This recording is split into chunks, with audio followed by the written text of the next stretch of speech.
ये बहुत ही beautiful phase of pregnancy है। प्रेगनेंसीज़ के इश्यूज़ पर फोकस करें, उसके लिए अपने गायनोकोलॉजिस्ट के पास जाएं, उसके लिए केयरफुल रहें, मोहतात रहें, उसके बारे में सोचें, लेकिन प्रेगनेंसी से रिलेटेड ब्यूटीज़ को भी चेरिश करें। आप एक माँ बनने जा रही हैं जो कि एक खुशकिस्मत औरत ही बन सकती है। मरहम यूट्यूब चैनल को सब्सक्राइब करें और बेल के आइकन पर क्लिक करें। अस्सलाम वालेकुम, मेरा नाम डॉक्टर मिसबा मलिक है और मैं as a senior consultant gynaecologist पिछले 25 साल से इकरा मेडिकल कॉम्प्लेक्स लाहौर में अपनी खिदमात सर अंजाम दे रही हूँ। और जैसा कि आप लोग जानते हैं, जितनी भी खिदमात एक गायनोकोलॉजिस्ट के ज़ुमरे में आती हैं, जिसमें ज़च्चा बच्चा, बच्चियों के पीरियड्स के इश्यूज़, पॉलीसिस्टिक ओवरीज़, उनमें सिस्ट होने के प्रॉब्लम, विजाइनल डिस्चार्जेस, शादी होने के बाद प्रेगनेंसी ना होने के मसले और प्रेगनेंसी होने पर प्रेगनेंसी के दौरान की केयर, डिलीवरी चाहे वो नॉर्मल हो, सिजेरियन हो, उसके बाद के प्रॉब्लम्स, यूट्रस में फाइब्राइड्स, ओवरीज़ में सिस्ट और मीनोपॉज से रिलेटेड इश्यूज़, लेप्रोस्कोपिक सर्जरीज़ जिसमें ज़्यादा लंबा चौड़ा कट ना लगाना पड़े, ये तमाम चीज़ें मेरी स्पेशलिटी में आती हैं। आज मैं बहुत ही इम्पॉर्टेंट टॉपिक जिसके ऊपर आपको नॉलेज देने की कोशिश करूँगी, वो है सेकेंड ट्राइमेस्टर ऑफ प्रेगनेंसी। ये बहुत अरसे से ड्यू था। फर्स्ट ट्राइमेस्टर के ऊपर हमने बात की थी। सेकेंड ट्राइमेस्टर और थर्ड ट्राइमेस्टर के ऊपर अभी आप लोगों को नॉलेज देना रहता था, जिसके लिए आज हमने ये सेशन अरेंज किया है। सेकेंड ट्राइमेस्टर शुरू होता है जी 13th वीक ऑफ प्रेगनेंसी से लेकर 28th वीक्स ऑफ प्रेगनेंसी तक। इसको मिड ट्राइमेस्टर भी कहते हैं, सेकेंड ट्राइमेस्टर भी कहते हैं, और इसको कहा जाता है हनीमून पीरियड ऑफ प्रेगनेंसी। उसकी वजह ये है कि फ़र्स्ट ट्राइमेस्टर से रिलेटेड जितने भी इशूज़ हैं, जो बेचारी लड़कियां बहुत मुश्किल से सफ़र करके सेकेंड ट्राइमेस्टर पे पहुंचती हैं, जिनमें नौज़िया, दिल ख़राब होना, वॉमिटिंग्स, उल्टियाँ, इंडाइजेशन, बदहज़मी, पेट में गैस होना, कॉन्स्टिपेशन होना, पूरे पेट में दर्द रहना, या कभी कॉन्स्टिपेशन, कभी लूज़ मोशंस रहना, ये वो चीज़ें हैं जो पहले ट्राइमेस्टर में या फर्स्ट 12 वीक्स ऑफ प्रेगनेंसी में काफ़ी ज़्यादा परसेंटेज ऑफ प्रेग्नेंट फीमेल को तंग करती हैं। और काफ़ी ज़्यादा परसेंटेज ऑफ फीमेल में सेकेंड ट्राइमेस्टर शुरू होते ही, यानी 12th वीक ख़त्म होकर 13th वीक शुरू होते ही ये सिम्टम्स कम होना शुरू हो जाते हैं या ख़त्म होना शुरू हो जाते हैं। इस तरह से फिर पेशेंट एक बहुत ही सफरिंग वाले फेज़ से गुजरकर एक कंपैरेटिवली बेहतर फेज़ ऑफ प्रेगनेंसी में एंटर होते हैं। इसलिए इस फेज़ को हम हनीमून पीरियड ऑफ प्रेगनेंसी बोलते हैं।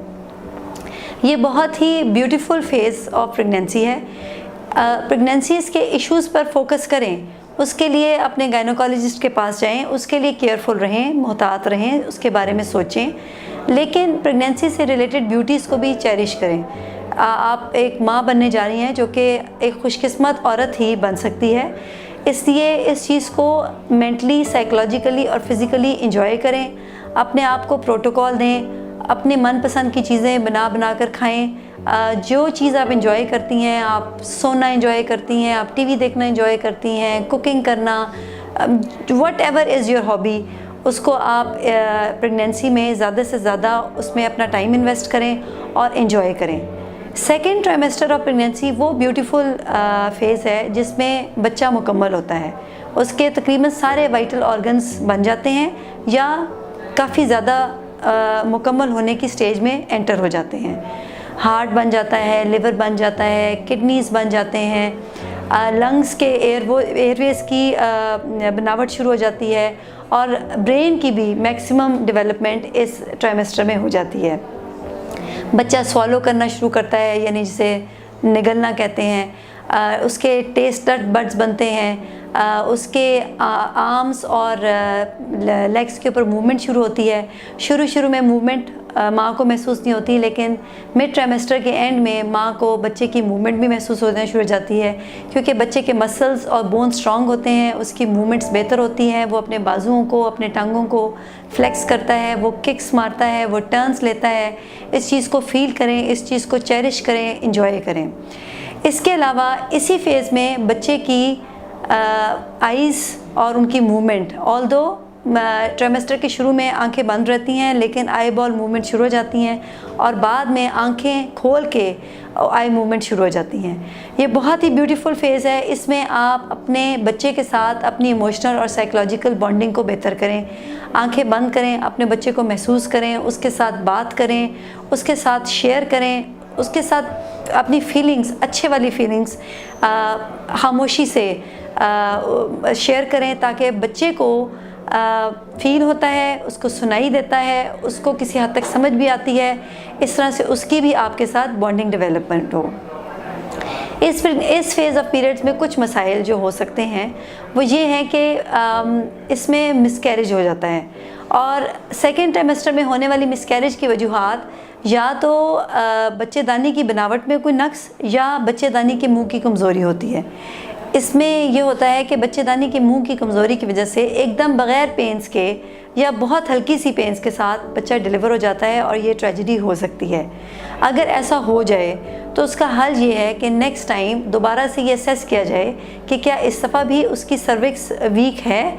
अगर तो ये है तो 12th to 14th week of pregnancy पे यूट्रस के मुंह पर स्टिच लगता है, यानी यूँ समझें कि दरवाज़े को ताला लग जाता है ताकि दरवाज़ा खोलने पे भी ना खोल पाए। इन अदर केस बच्चा डिलीवर ना हो पाए और एबॉर्शन ना हो पाए। इसी तरह अगर बच्चेदानी में रसौली है या उसकी बनावट में कोई प्रॉब्लम है, उसके